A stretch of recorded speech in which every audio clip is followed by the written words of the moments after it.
sun beat down on the village of Jiping, where the only song was the metronomic scrape of Ho on earth. Around Liang, the fields were a riot of emerald green, a tapestry of disciplined labor. But Liang's own plot was a jaundiced yellow, a scab of neglect amidst the vibrant flesh of the land. One afternoon, as he dozed beneath an old persimmon tree, a sharp yelp cut the air. A fox was closing in on a panicked rabbit. In a final, desperate zigzag, the rabbit, eyes wide with terror, slammed headlong into the trunk, with a violent, sickening crack of skull on wood, jarred him awake. The sound echoed in the silent afternoon. He saw the fox skid to a halt, frustrated, before slinking away. Liang, now jolted awake, had done nothing, yet he was the beneficiary. He picked up the still warm rabbit, a wide grin spreading across his face. That night, his belly was full of stew, and his palm was heavy with coins from the rabbit's soft fur. Lying in bed, his mind performed a magical, tragic transformation. It took a random event and rewrote it as a system. Work is for fools, he thought. The world provides for those smart enough to wait.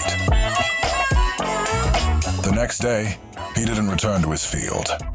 He reported for a new job. Waiting. He wasn't resting. He was working the lottery of the tree. He watched other rabbits hop safely past. He saw the fox succeed elsewhere.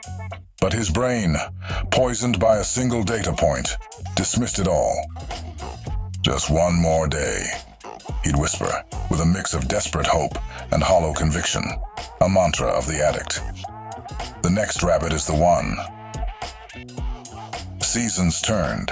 His true field, the one that grew food, became a monument to neglect. With every day he kept his vigil at the tree, the thistles in his field grew taller, and his own rice stalks grew thinner. They wilted, then browned, whispering a warning he refused to hear. He was running out of grain, but he was too invested in his lottery to quit. The sunk cost of his wasted time became a cage of his own making. The day Liang dug up the last of his seed grain to eat was the day he realized his harvest wasn't just late. It did not exist. He sat under the tree, his stomach a hollow pit, and watched a healthy rabbit hop, not in a panic, but with purpose, along a path that would never, ever lead it to his tree.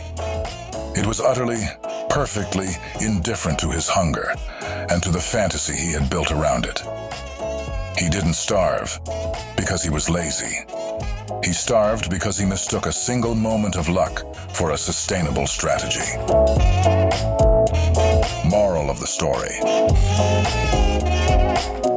Liang's story is a neurological masterclass in self-sabotage. He fell for two cognitive traps. The gambler's fallacy, believing a random past event, the first rabbit, predicts the future.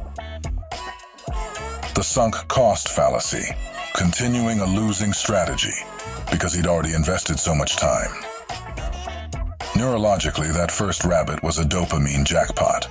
It hijacked his brain's reward system, privileging the thrilling chance of another win over the boring, certain payoff of tending his field.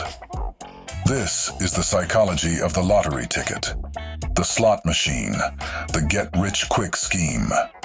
Remember, luck is a random accident. Action is a deliberate system. You cannot build a life on the first.